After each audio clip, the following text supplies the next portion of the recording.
Tape Deck Media. Hello again, Ruddle Maniacs. Welcome back to another episode of Ruddle Me This. I am once again one half of the bread in a Hoss sandwich, Taylor Ruddle. If you listened last week, this will be no surprise to you, but this week it is going to be part 2, which was taken from our live Ruddle Me This podcast at Little Andromeda, which happened 2 weeks ago at the time this goes live. The second half of the conversation was Matt's list of 10 tiny joys. We had just done a little bit of an interval, and if I have to say, the audience felt like they kind of got what we were doing by this point. The first half of the show, I think rightfully so, the audience didn't really know what to expect because, as it turns out, none of them had listened to the podcast before. So if you're all listening now, then welcome along. I appreciate you following through and checking it out. You were all delightful on the night.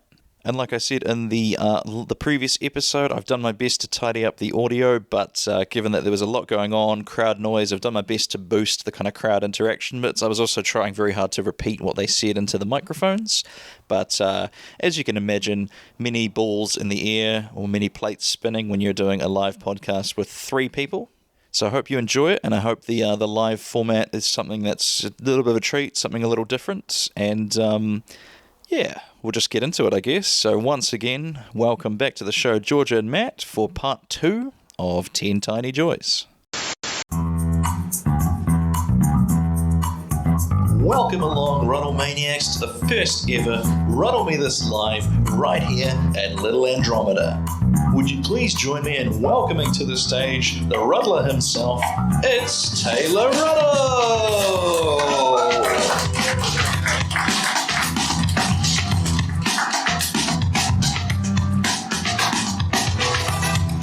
Too long, isn't it? Yeah. Welcome back. We're doing a little bit of the Groundhog's Day thing here. We're recording 2 episodes, so we did the intro again. And once again, I need you to help me in welcoming my guests to the stage. I don't think I need to do any preamble. You all kind of know the format of the show now, so please welcome my wonderful guests, Matt and George. Everyone, put your hands together for Matt and George. Welcome back, guys. Yeah, we go. Some I think. Alrighty, so we are back. Did everybody have a good break? Yeah. Fantastic. I realised far too late that we didn't actually do the intro music for 10 Tiny Joys until we played the outro music. So, James, can you play the intro music for me? Thank you. There we go. Welcome to 10 Tiny Joys. I'm your host, Taylor Ruddle, and this is the show where we celebrate the mundane moments in life that brighten up your day. There's a lot of hardships in the world, so in 10 Tiny Joys, we take the time to cherish those little moments that make life worth living. So sit back, relax, and let's begin 10 Tiny Joys.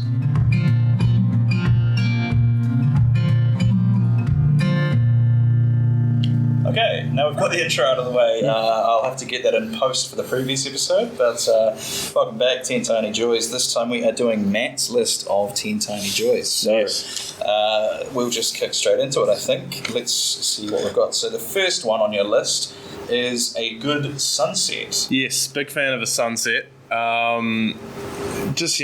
think it's just the best time of the day, mainly because I'm too lazy to get up for the sunrise. But so sunset, it's just a good way to bookend your day. Like whether, my favourite time for a sunset is actually in the winter, so that you can bookend your day at 4:30. But I thought you were going to say my favourite time for a sunset is in the evening. It's like, that's a good time for it. Yeah, that's how dumb I am. Yeah, it's kind of annoying when sunset comes around noon. It's when they sneak up on you. Yeah. What about winter sunset? Is it because it's earlier? Yeah, I feel like it just tends to go longer because you get that low angle sun coming in, so then you get a good hour long sunset. I feel like in the summer it's like 8:30 and you're like, oh, it's still pretty light out there, and then 10 minutes you look out and it's just dark. So it's just you really you just got a smaller window to grasp that sunset. Yeah. And it's and sometimes in the winter it's the only time that it's sunny. Like if you get a drizzly day and a just dark grey terrible day, and then suddenly you get a bit of light and it's the end of the day, it just really just makes you feel less depressed. Right. So and did you want to hear my sunset ranking list? I've got a sunset ranking list. I'm the kind of person I remember the specific dates of some of the sunsets that really just knocked. First, we'll go from the top. Number one sunset of my life was on December 27th, 2021, and that was the reason I remember that is because I was out camping with a friend. And we were actually camping not too far away at Waikuku Beach, if you know the local area. It's only about 40 minutes away. And we were just hanging out. We were just going for a swim, just down at the beach. May or may not have been highly intoxicated. But we were just out there, and it was one of those sunsets where it was purple, it was orange, it was pink, and you had rocks on the beach that were glistening in the light, and we were just standing. It was just a real, just with your bro, just one of those real romantic moments that you have in a male friendship that you just don't acknowledge at the time at all. So, that's, and then number two of my sunset. Can I just quickly start? So that previous sunset, was that also a pivotal sunset for your friend as well? Has it ever come up and have you just been like, dude, do you remember? Yeah. 21st of December 2021. 22nd. Sorry. 27th of December, day after Boxing Day. Would he, if you asked him today, do you think he would? He would know it was a magical sunset? Maybe not the date. I'd probably just be like to him, hey bro, you remember that sunset out at Waikuku? And he'll be like, yeah. That's a real, when you can share a sunset with somebody, that's nice, a magical relationship. But, I interrupted you, please continue. Yeah, and sunset number 2 was last Monday. Wow. So let me just stop you there for a second. So Harold, you're I'm 27. 27. Yeah. So 2021, you were about what, 25? So 25 years of rubbish sunsets, and then just I don't know. I think that one was particularly noteworthy. I think I'm just it might be recency bias. Yeah. Just mainly because I don't remember all the dates of all of them. I'm kind of just talking out. But this one, I don't know if you were there to see it again. It was a summer sunset, so if you blink, you missed it. But there was a point where I was just looking out on my deck out towards sort of the northwest sky. It'd been one of those northwest real hot days that we've been having way too many of recently. And it was just yellow, just all through the sky, through the clouds. It was kind of like I'm not a cloud expert, but you had like those wispy clouds, and the light was going from yellow then to orange to red, and then it was dark. And I was getting chills thinking about it, to be honest. So that's a sunset. Is it just the list of 2, or that I prepared for you this evening? Yes. Thank you. Let's just quickly do a poll audience. Who's a sunset person? Show of hands. Pretty much everyone raised their hands. Yeah. What about sunrise? You don't prefer a sunrise? Okay, some people are raising their hands multiple times. But that's I'm basically with you in that I cannot wake up early enough to see a sunrise, so I very much should limit it to what I could expose myself to there. Yeah, well, I like to blame that on the life of a comedian. We're quite often during the week, out till 10 p.m, 11 p.m. sometimes. They keep kind of similar to alcoholics, but we're not alcoholics. So a lot of crossover. A lot of crossover between alcoholics. Yeah, some have eaten both camps, but it's all right. So that's why my excuse for not being a sunrise person. But I understand. Georgia, how do you feel? Do you have a preference either way, or are you not interested at all? I don't really look at the sky. I'm more of a grass gal, or whatever. Gazing at my shoes as I've got to watch where you go. But I like the odd sunset. Sometimes I like to look out my window and I just think, nature, huh? Who would have thunk? Boy. We had a good sunset a few weeks ago. I remember that Sunday. Well, yeah, we went. It's not on the list though. No, it's not on the list. It was kind of just outside the top 10 for me. Yeah. Oh wow! So it wasn't because of the company. It was because it was we were on the West Coast. We went on a holiday. George's family's from the West Coast. That sunset was dog shit. It was, no, it was so. That's why the sun setting part was great. We were getting smacked in the face by a 50 km/h wind. That was not. The sun was in my eye for most of the time, and then the sand was getting my eye. The bleach was coming 2 weeks after that. Okay, there's so much that eyes can take. So are you trying to blame that sunset? So the audio listeners as well. Yeah. Georgia has turned away from me and is now facing straight off the man. I'm sorry.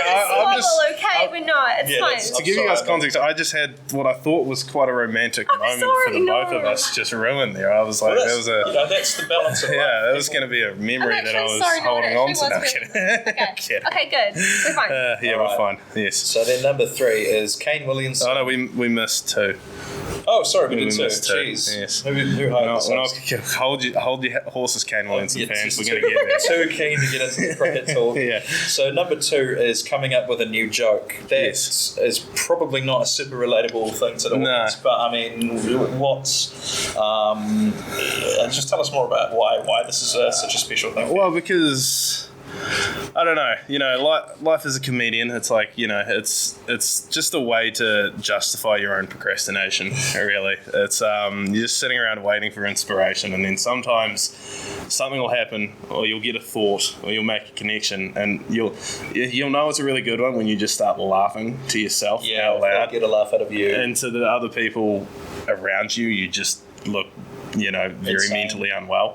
So, and just that moment of knowing, like, these people don't know I'm about to make 10 people in a bar laugh tomorrow night because of this joke. Excitement and that inner buzz that you get from, like, thinking up a new joke that you think that you're really excited for, I think is one of my favorite parts of doing comedy. Yeah. Are you a write all of your jokes in a binder, or are you it's in the ether, and whether or not it stays with you is big ether guy. A big ether guy. Okay. What about you, Georgia? Are you do you write your material down, or are you? Yeah, I have what's called a well.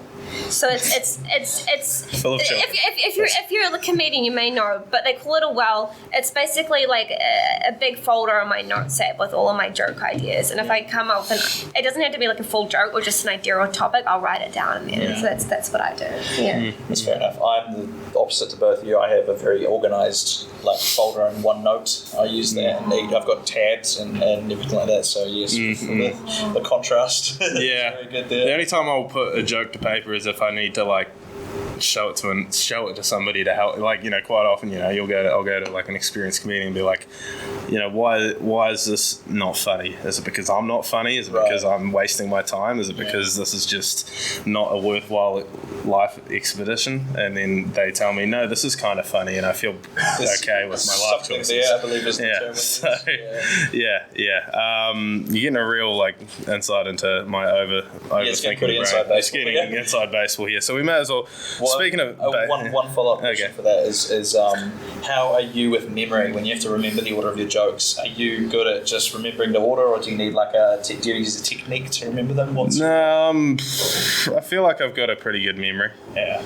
I feel like I get it is not as good as it used to be, which is kind of you ever get those moments where you realize that your memory is slowly decaying. It's like, I mean, again, I'm only 27, so it's only going to get worse, but you just forget something that you would never forget, and it just sends that moment of panic where you're just like, I had a counselling appointment this morning and I completely forgot.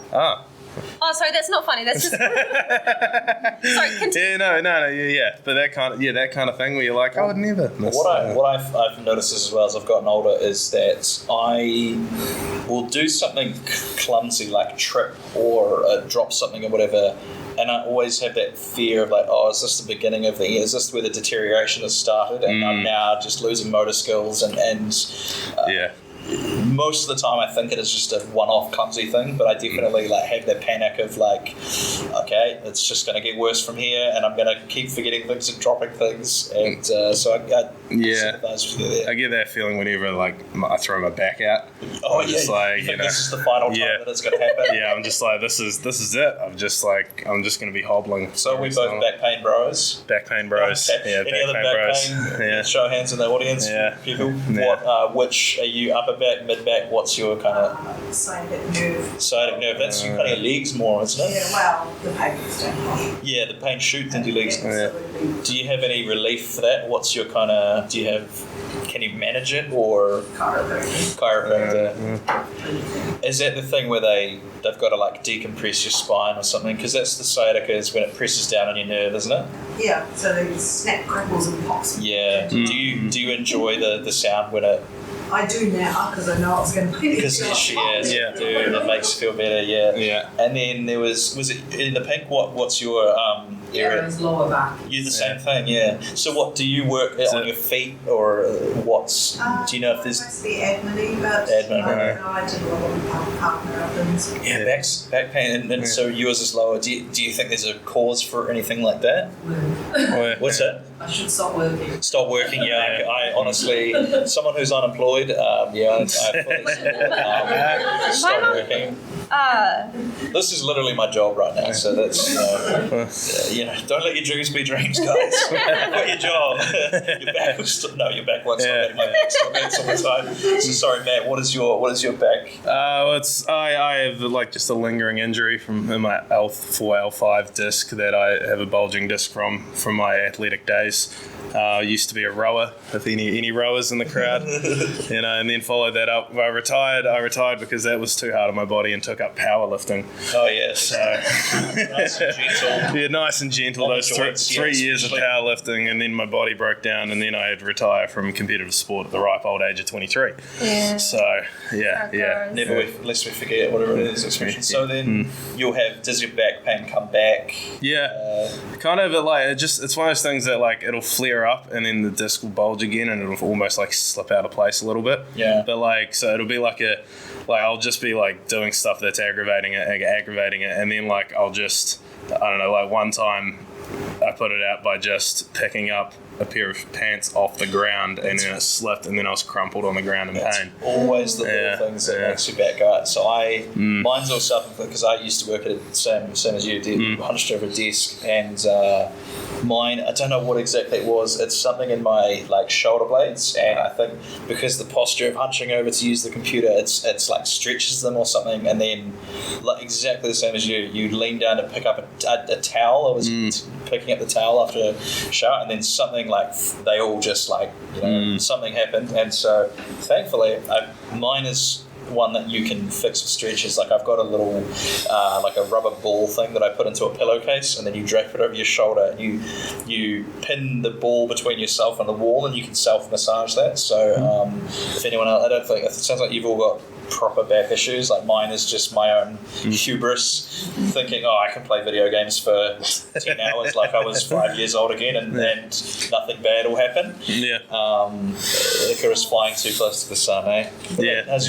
How your joints, Georgia? You got back I'm issues? fine. My mum has back issues because she had triplets and big titties. But I'm fine. That'll do it. She recently went to the Foo Fighters. Before then, she had a chiropractor's appointment, which she booked that in before the. Yeah, she she's did. getting ready. I think chiropractors were booked out for the Foo Fighters.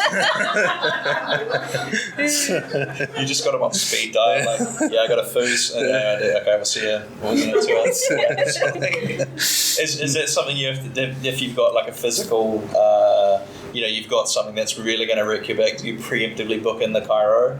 No, I don't. Yeah, you just wait. Wait for it to go. I wait until my physical issues are basically debilitating before I'll see a physio. So I was there last time your mum slipped her back out. I was we went and saw her and I was staying with you, and then I was just lying on the bed in the spare room during the day, and I didn't know. I just heard a lot of ruckus outside, and she was getting a fridge delivered. And then so I walk out after hearing 5 minutes of just chaos out in the kitchen, and it's Georgia and Georgia's mum trying to remove and replace a fridge just between the two of them, and they didn't know they had a large strong male in the house. They forgot, and then they didn't want to wake me at 1 PM. God blessed me with many things, and moving heavy objects was one of them. So do you think they would have aggravated your back, or do you think probably? But it's better mine than hers. If you got to it, that's fair enough. Okay, we really got to get through some.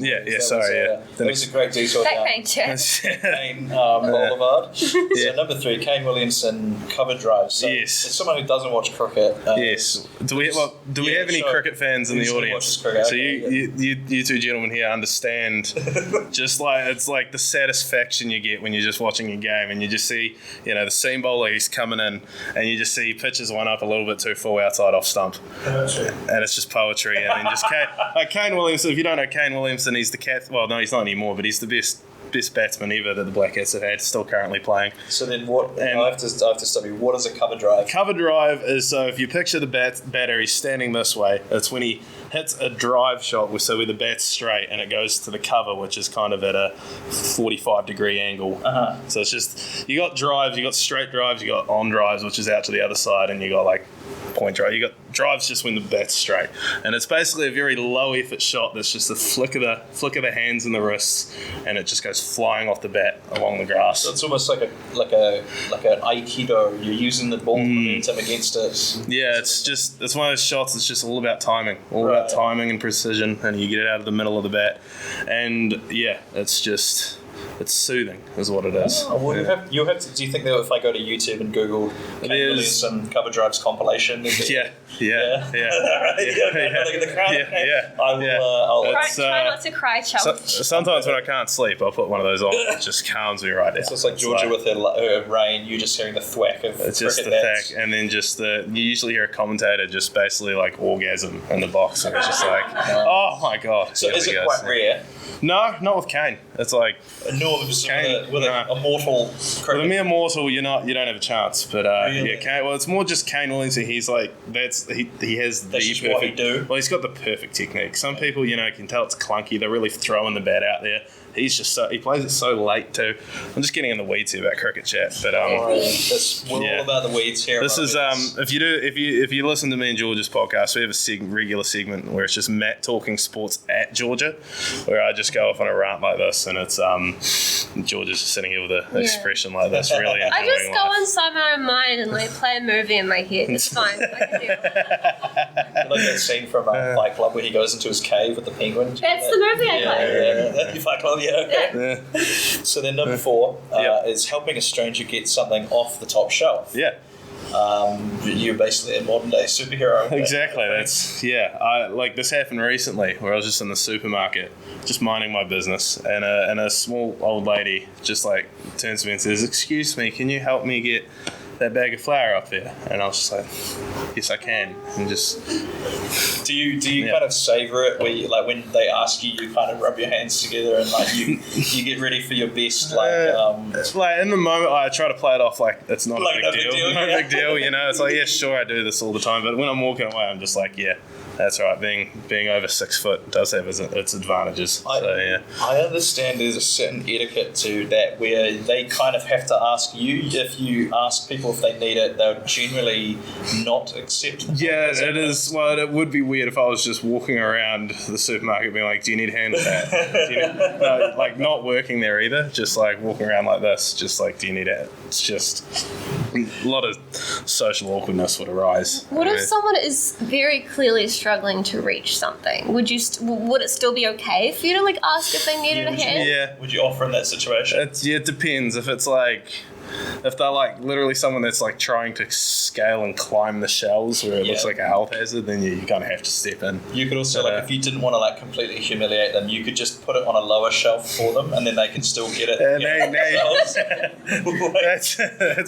just feels They can patronising. keep their pride a little bit there. I don't know, Just like you go from shelf 6 down to shelf 3. Just like, you get it down, buddy. You can finish the job. it's help people help themselves. Is not my motto, but I've heard someone say it before. Yeah. Is there anything particularly notable that you like a real you've got your list of sunsets? Do you have like a top 5 items retrieved from the top of the shelf? Like a real that was a cracker of a a cracker of an assist. It was a cracker of an assist. No, more just like times where I may have bit off more than I could chew. Sometimes I don't know if you've been to like a Bunnings. The Bunnings, they'll have like shelves that just keep going up. Like they have some of them, they'll have the ladders there that you're meant to climb. And sometimes I'll be on my tippy toes and I'm trying to get it. And I'm like, oh, should I like get an assistant to help? But then like I'll just jump and get the extra 2 inches I need, because that's about as high as we're getting nowadays. And then once you've got the thing, you realise how heavy it is. Yeah, how heavy it is, and it throws the balance off. And then I nearly like the bag of pellets nearly goes on to the sweet old lady, and that's not what you want. No, so just near misses. Have you ever been on one of those? Because they have stairs that they push around sometimes, don't they? Or like I don't know what it is. It's a ramp or some kind of thing they push around.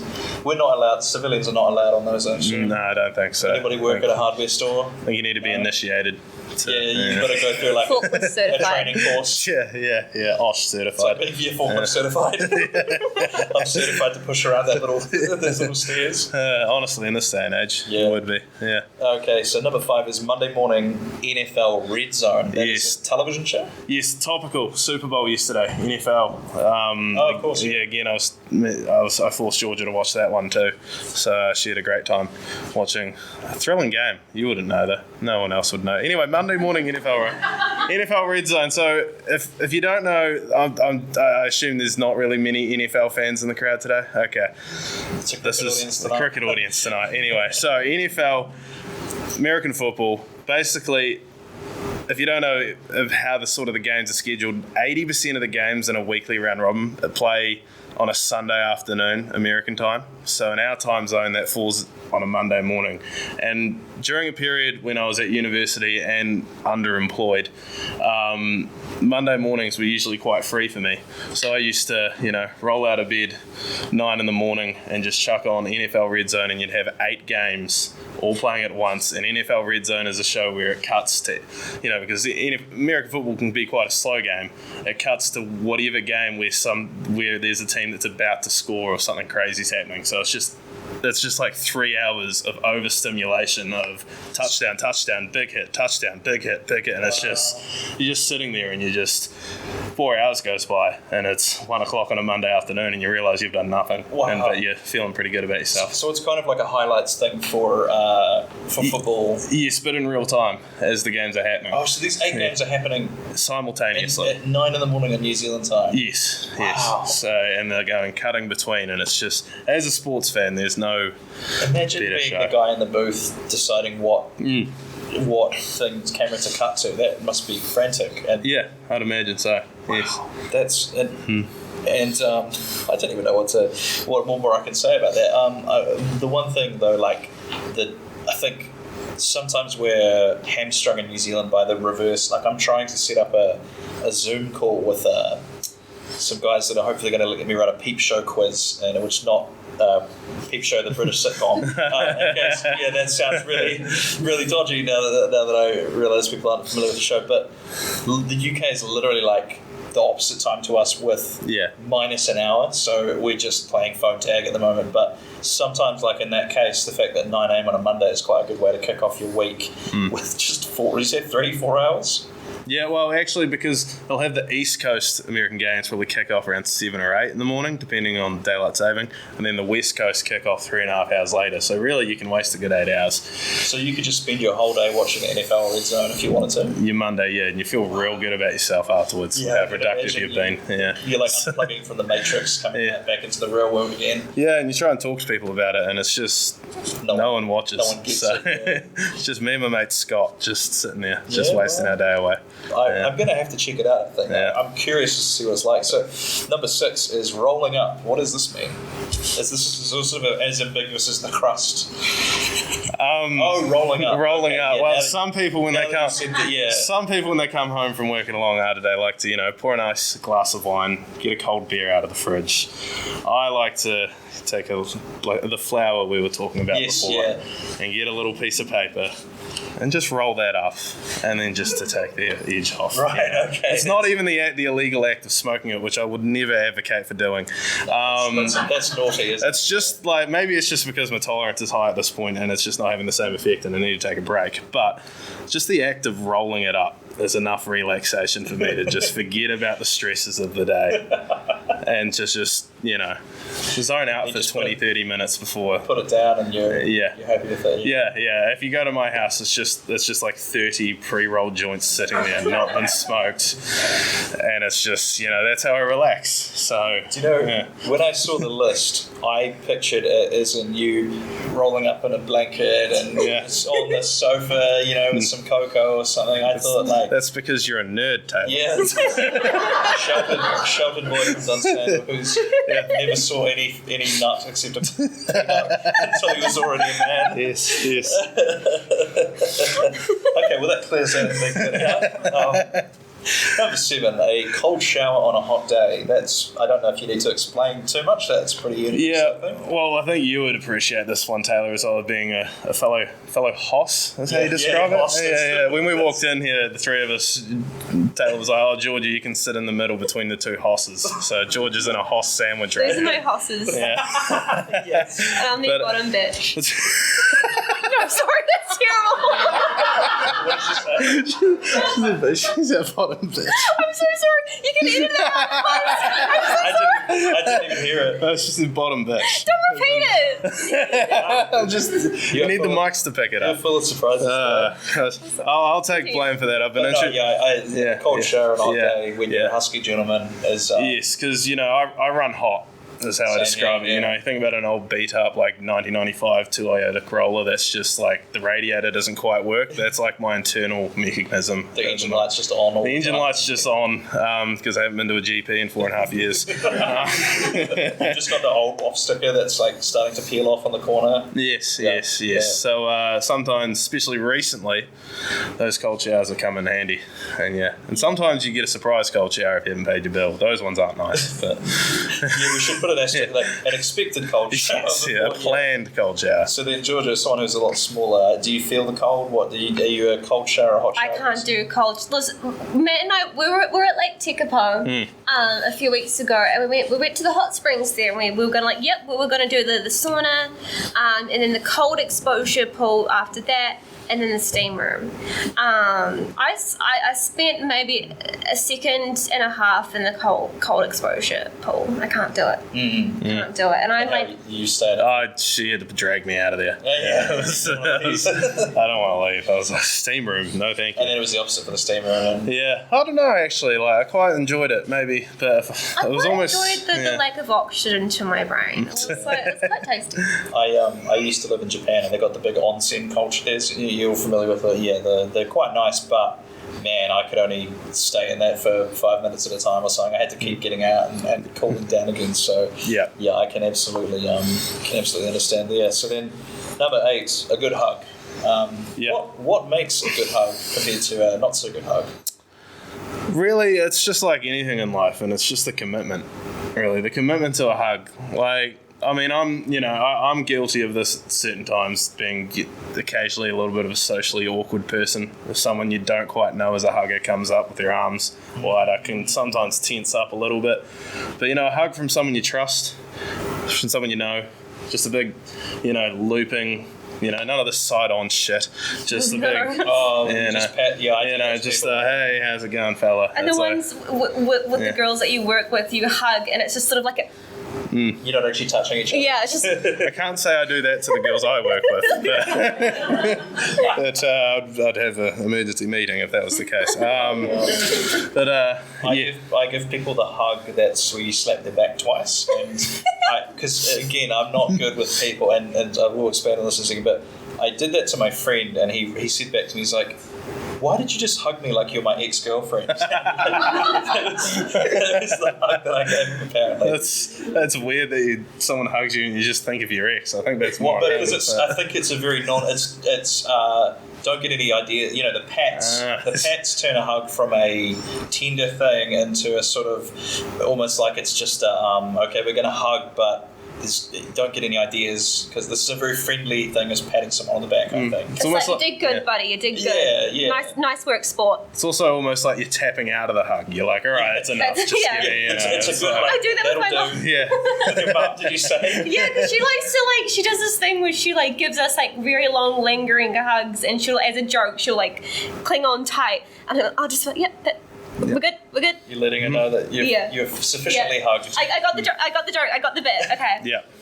So then the other question is do you know when you meet a new friend and you're not quite sure if you're supposed to, now you go from, fist bump or handshakes to do we hug now? Like, I don't know. I always err on the side of like not touching anyone at all. Yeah, to be honest. But yeah. Yeah. Well, as you know, Taylor, I'm a lot of ways I'm a typical Kiwi male. Yeah. And this is a recent story. There was a guy who started work at my office.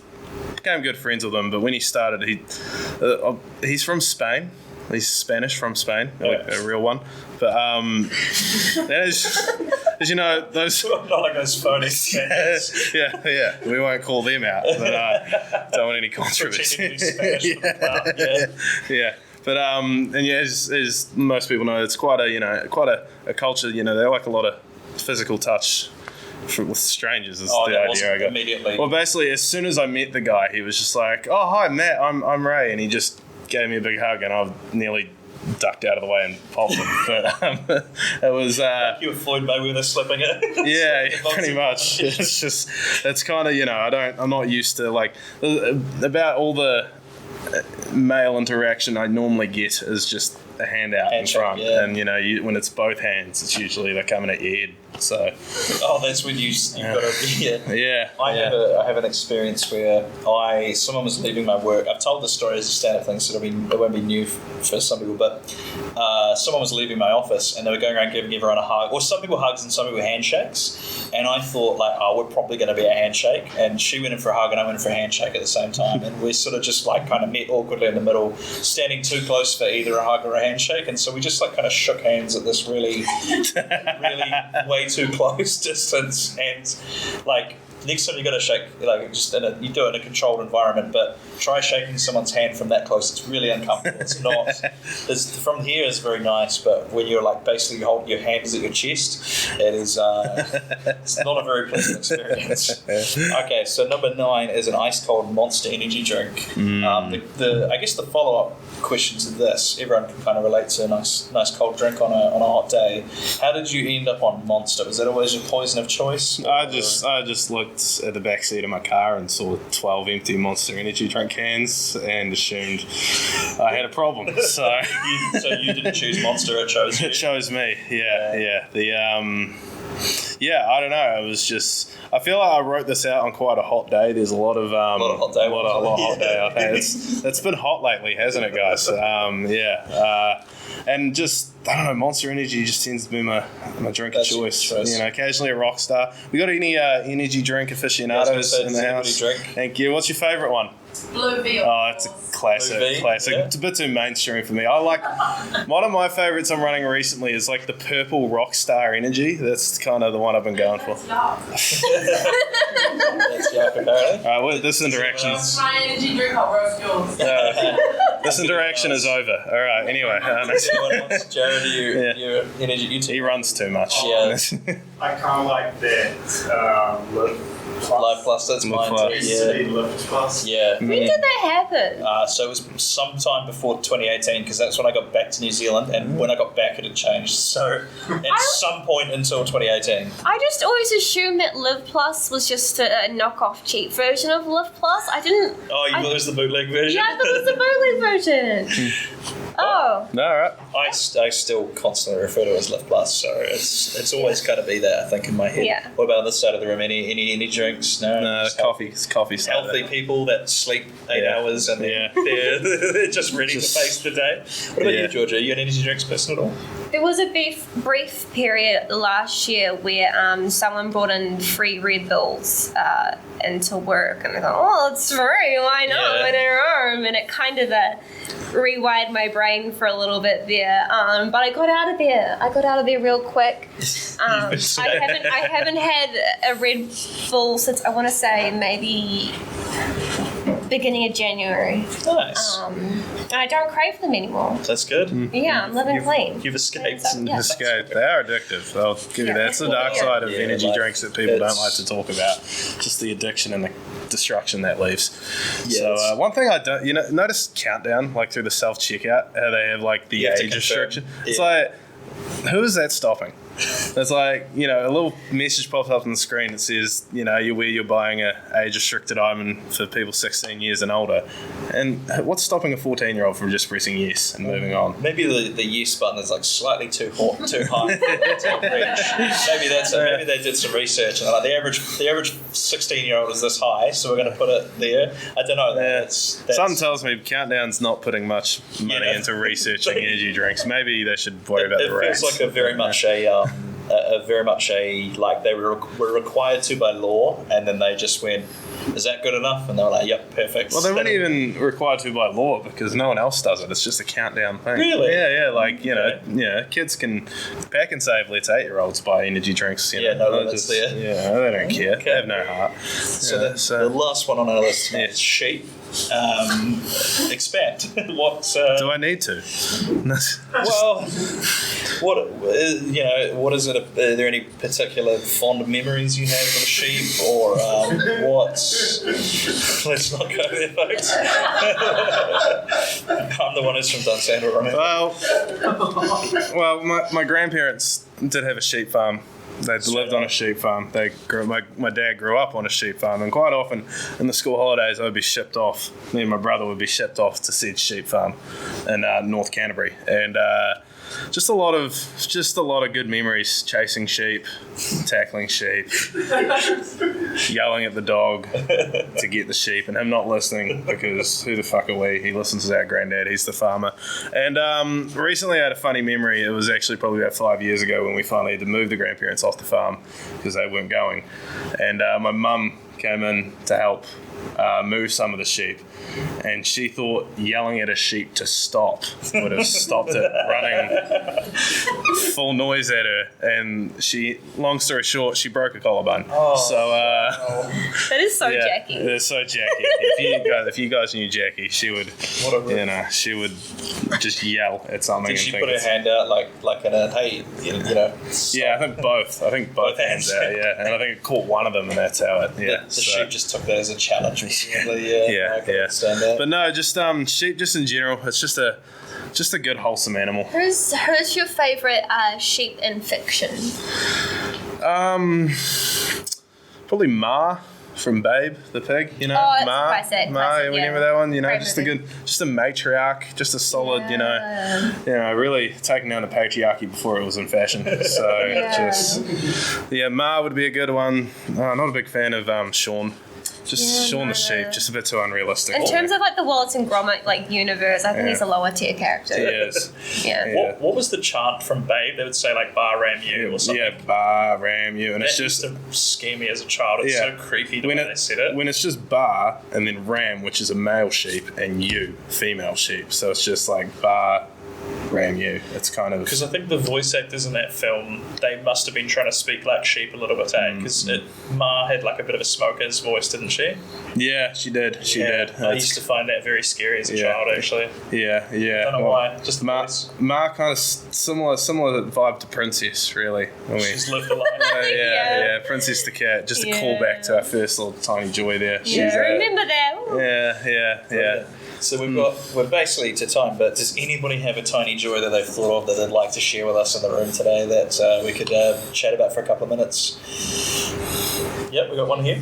Going through and just stopping, looking at a tree, look how big it is, just realizing that thing's just grown for so long. That's a good one. Just in case the mics didn't pick up, that was looking at a tree and then just kind of being in awe of the tree, and when you look at them from like a high building or whatever, and you see them like the ones around Hagley Park and stuff. Ancient. You ever just think like what kind of stories a tree would have? Like just one that's been there for like 120 years, just like it's seen generations go and like different. Just think about like how like animals have a short lifespan. Think a tree, like think of a humble squirrel, what lives for like 8 years. Yeah. A tree that's like 100 years old has seen like 15 generations of squirrel. Just taking its nuts, and it's kind of when you think about it like that, it's just. Well, I always thought that like how like the fact that we eat vegetables and stuff like that would be horrifying to trees. I always thought because like. They're living, right? And they've probably seen a lot of like. Let's assume trees can see. Like, I'm aware they don't really like. I don't know. The trees know what's going on around them. Like, I don't know what the extent. For the point of this conversation, yes. Yeah. So I don't know. I just thought, imagine someone eating a salad against a tree. That'd be kind of horrifying for the tree, I thought. But that's also kind of like, in the Disney universe, you got Goofy, and you've also got Pluto as a dog. Yeah, Goofy is a dog, but then also Pluto is a dog, right? It's quite... How does Goofy have anything to do with trees being anti-vegan? Well, they're just different species of the same thing. But they're different, yeah. All right. I feel like a tree would probably be more horrified to you, like slaughtering an animal in front of it than to eating a leaf. That's probably true. I feel like, Also, imagine the amount of penises trees would have seen. Just people whipping their dicks out. Yeah, that's true. I am partial to an outdoor pee, so I do understand. Yeah. Wow. You're the reason the trees are in therapy then. Yeah. Does anyone else have a quick one that they'd like to? What have you got there? Going out, one of those nights that you don't want to go out, but you have the best night. Yeah. Oh, okay. So just for the audio listeners, in case the mic didn't there, going out on the nights that you didn't want to go out, but then you have the best night out. Is it? I almost feel like as well. I can add to that is like, when it's on like a Friday, and then you're already tired from your work day, but then you kind of go out anyway. I feel like that somehow feels like extra free time or something. I don't know. Like it's yeah. Do you have any thoughts on that? Well, I just think. With the quality of nightlife in this city, I feel like I go every night expecting it to be a bad night. So just having a good night, it's one in like 100 that it happens. So right. It's a good time. What about you, Georgia? Yeah. Thoughts on that? Yeah, do you, like, when you're not ready for a night, when you're not feeling a night out, but then you have a great night out, so you had an experience like that? George is not allowed outside in the night time, Yeah, especially at the full moon. She doesn't get to the clubs because there's so many cats on the way there. That's a good night to me, okay, guys? Yeah, well, that's it, man. That's about what it is. Have you had a particular experience of this recently that you'd like to share? Not one I can put my finger on exactly, but I have gone out places where I didn't think I'd know anybody, and then I get there and some of my favourite people are there. Oh, it's a pleasant surprise there, yeah. I always like I love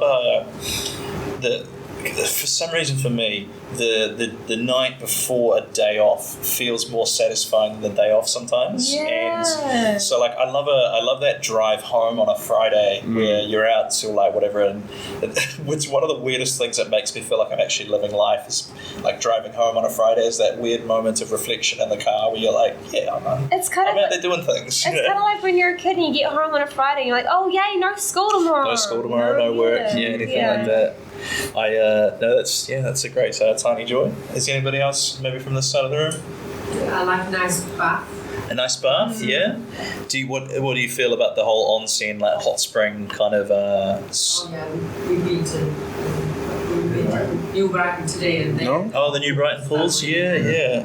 Are they like a warm bath, a hot bath, but you don't have to keep topping it up. You don't have to keep topping it up. It just stays warm. That is lush. That is, has anybody been out to those ones at Methven? They're like the big fancy have you two been to it? No, I know people that have that. Do you know what I'm talking about? Yeah. It's weird because there's an area where you're kind of swimming around, but the water's only like a couple of feet deep, so you kind of have to do that tadpole crawl that you used to do as a little kid around. And I'm pretty sure, like, I've not been to it, but I've seen videos of it, and you can sort of walk up to the bar and get a drink. And I just thought, like, there must be a lot of spilled drinks in that area because alcohol plus swimming equals. I'd be more worried about the urine. That's always the problem, I think, with public swimming. But no, hot bath, that's good. What about from this couple here? One more. Oh, clean sheets. Clean sheets? Yeah, that's... to be dried outside. Yeah. Oh, the outside is better than from the dryer. Is it softer that way, or? Oh no, not crisp. The Christmas sheets and getting into it. After you've had a nice soak in the bath and nice. And the smell of the outside air, if that makes sense on the sheets, is really nice. Yeah, that's not something I've known. Not something I've noticed, but that I can imagine. Not a regular clean sheet. Usually, are you, Taylor? I think I've put my foot in it there, but let me clarify. I sleep under a piece of newspaper out the back of Little Andromeda. I sleep under just a duvet because, like we were saying, we run hot, so I can't have too many sheets, and I'm just cooking. So I do wash the duvet out of, but it's not as satisfying, I imagine, as nice sheets. It's just like the whole, the duvet is just what it is, I guess, right? What are your feelings on towels? Do you like a towel that's been dried outside? Dry outside and then tumble it and tumble dry. That's lush, yeah. Try it outside. Then No, I kind of like grabbing the towel fresh off the line, dry as hell. It's like Crunchy. crunchy, and you get to break it in. Oh, that's fantastic.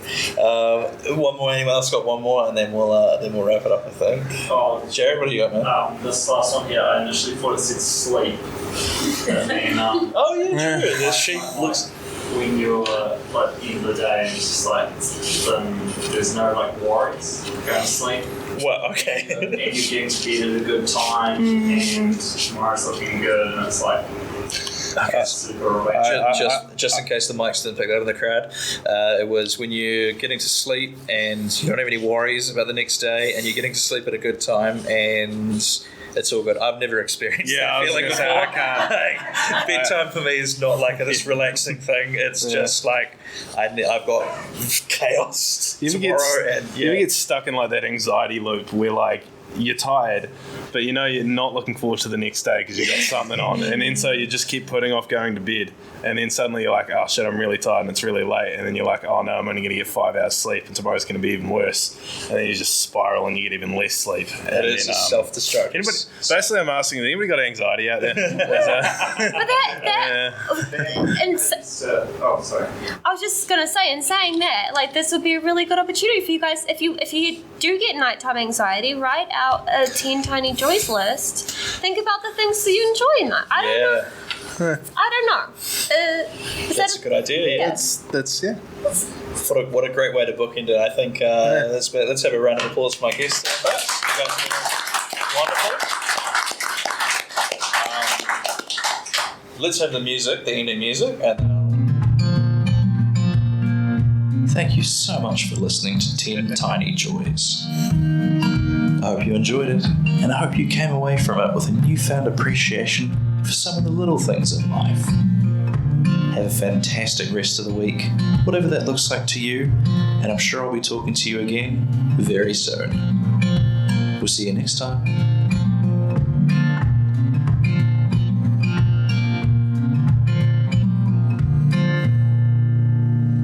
Wonderful.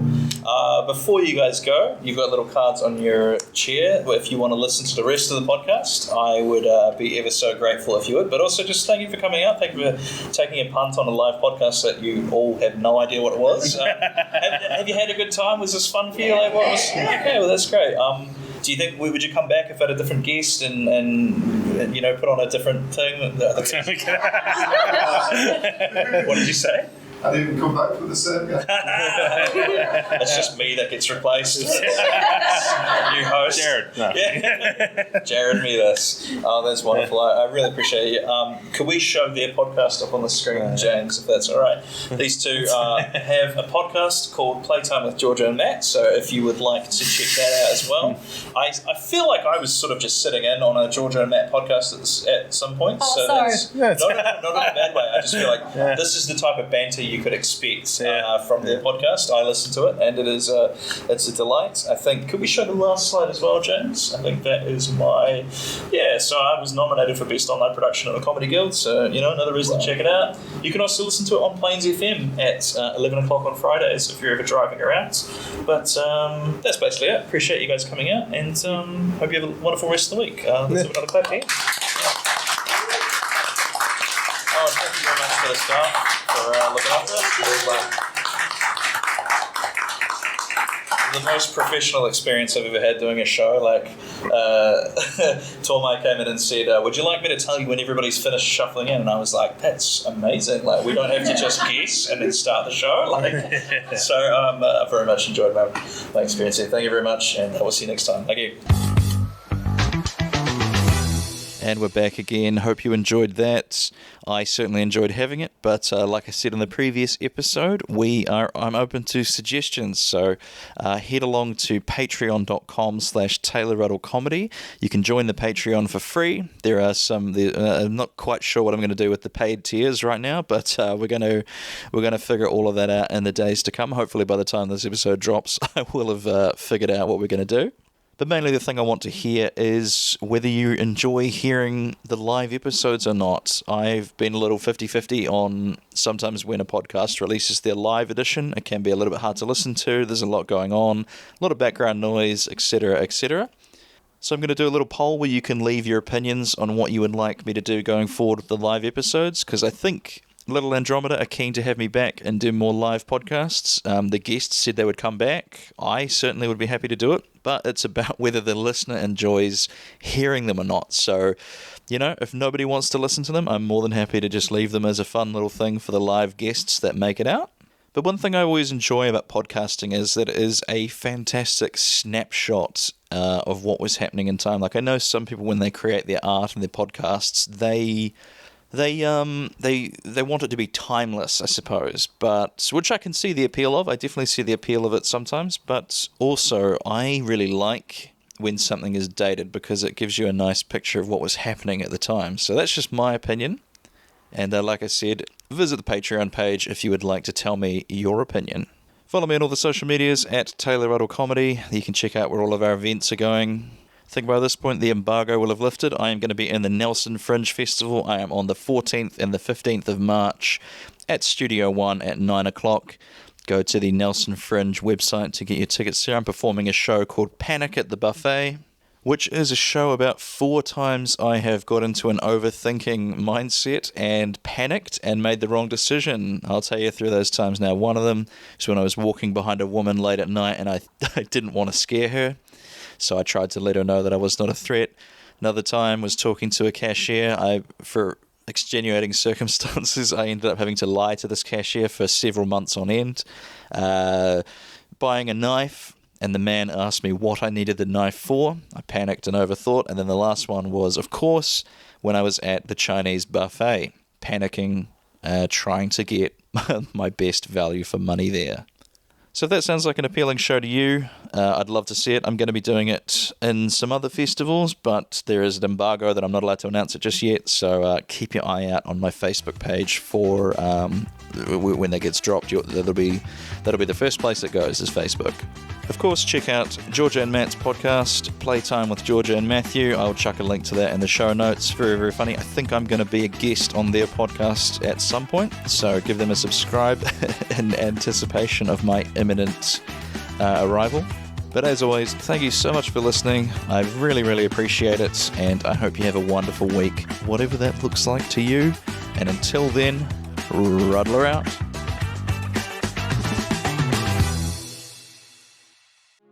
This has been a Tape Deck Media production. Thank you for listening.